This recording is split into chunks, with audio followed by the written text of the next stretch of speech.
بسم اللہ الرحمن الرحیم۔ اب مولا علی کی زندگی تو ہم سب کے سامنے ہے، امام حسن کی زندگی تو ہم سب سے سامنے ہے۔ فرمایا اللہ کریم ہے، وہ بندوں کو نعمت سے محروم نہیں کرتا۔ آج ہو سکتا ہے کسی جوان کے ذہن میں یہ سوال آئے کہ مولانا ہم امام زمانہ کا ظہور کیوں نہیں ہو رہا، ہم مولا سے مل کیوں نہیں پا رہے؟ تو اس کی ایک وجہ ہے، ان شکرتم لازیدنکم وَإِن كَفَرْتُمْ وَإِنَّ عَذَابِي لَشَدِيدٌ۔ جب تو کفران نعمت کرتا ہے، رسول خدا کے جانے کے بعد مسلمانوں نے کفران نعمت کیا، 25 سے 28 سال تک علی ابن ابی طالب کو گھر میں بیٹھنا پڑا۔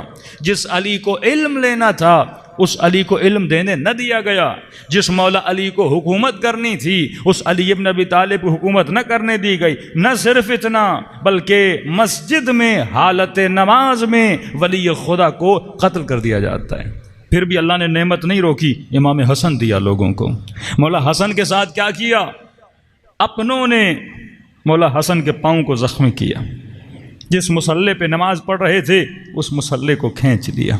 پھر اللہ نے امام حسین جیسی نعمت عطا کی۔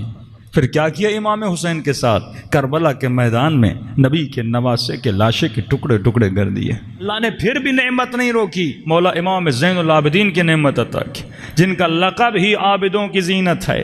آج بھی رش کھاتے ہیں مسلمان جب امام زین العابدین کی دعائیں پڑھتے ہیں، اس کو بھی زہر دے دیا گیا۔ پھر امام باقر اللہ نے عطا کیا، جس کا لقب ہی باقر العلوم ہے، کہ ہمارے دو امام، امام باقر اور امام جعفر صادق علیہ السلام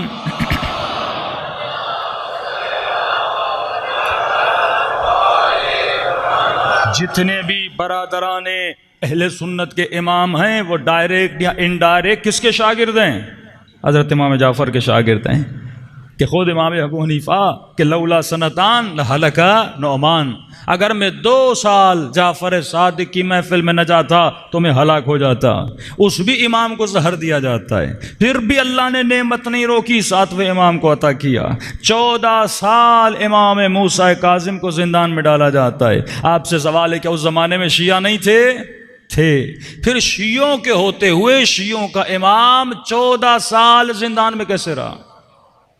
کسی صفت کی کمی تھی نا، کسی عادت کی کمی تھی نا، کسی کوالٹی کی کمی تھی نا، کوئی کمال ہونا چاہیے تھا جو کمال ان کے وجود میں نہیں تھا۔ جو میں چوتھی مجلس سے بار بار بیان کر رہا ہوں، جب تک تمہارے وجود میں صفت تسلیم نہیں ہے۔ ایک مرتبہ آپ صلوات پڑھتے ہو اللہم صلی علی محمد وآل محمد، یہ ظاہر صلوات ہے، صلوات کا باطن کیا ہے؟ وَسَلِّمُوا تسلیما۔ اللہ کہتے ہیں صلوات کا ثواب اسے ملے گا جس کے اندر باطن صلوات ہے۔ مطلب اگر یہ محمد اور آل محمد پہ درود بھیج رہا ہے، لیکن اگر محمد اور آل محمد کے سامنے تسلیم نہیں ہے تو اس درود کا کوئی فائدہ نہیں ہے۔ صبح سے شام تک بھیجتا رہے، اگر تسلیم نہیں ہے۔ جو تسلیم کا مطلب کیا؟ یعنی 100%، یہ نہیں کہ میں 70% اللہ کی سنوں 30% اپنی چلاؤں، 90% اللہ کی سنوں 10% اپنی چلاؤں، نہیں۔ تیرا حلیہ، تیرا چہرہ، تیرے کپڑے، تیرا رہن، تیرا سہن، تیرے رشتے، تیری دوستیاں، تیرا کاروبار، یہ سب کچھ تسلیم ہونا چاہیے۔ یعنی جو اللہ کو پسند ہے وہ تو کرے، جو اللہ کو ناپسند ہے اسے ترک کرے۔ کیونکہ اس زمانے کے شیعوں میں تسلیم نہیں تھی، 14 سال امام موسیٰ کاظم زندان میں رہے۔